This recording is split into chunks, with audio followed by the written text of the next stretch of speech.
I still remember the day I stumbled upon the old trunk in my grandmother's attic.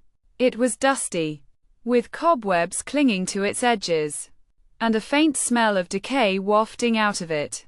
As I lifted the lid, a musty smell hit me, and I was immediately drawn to the old photographs stacked inside.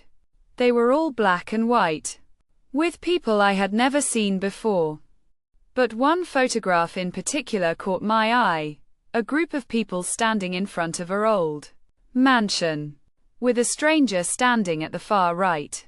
He was tall, with piercing eyes that seemed to stare right through me.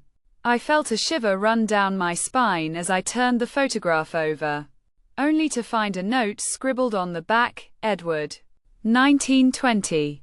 I had no idea who Edward was, or why his photograph was in my grandmother's trunk. But as I delved deeper into the trunk, I found more photographs of Edward, each one showing him in a different place, with different people.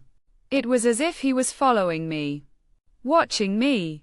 I started to feel a sense of unease, as if I was being pulled into the world of these old photographs. I decided to do some research, to try and find out who Edward was, and why he was in all these photographs.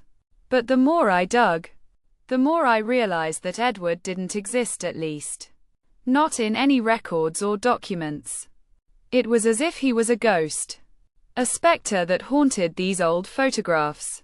I started to feel a sense of dread, as if I had uncovered something that was meant to remain hidden. And then I found the last photograph. It was of me, standing in front of the same old mansion, with Edward standing right behind me.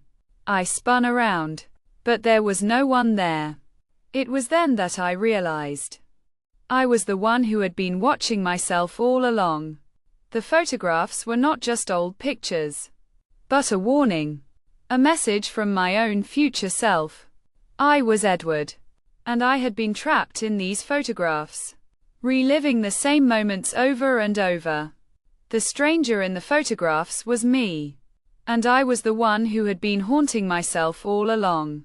I felt a sense of horror as the truth sank in. I was trapped in a never-ending loop, doomed to relive the same moments forever.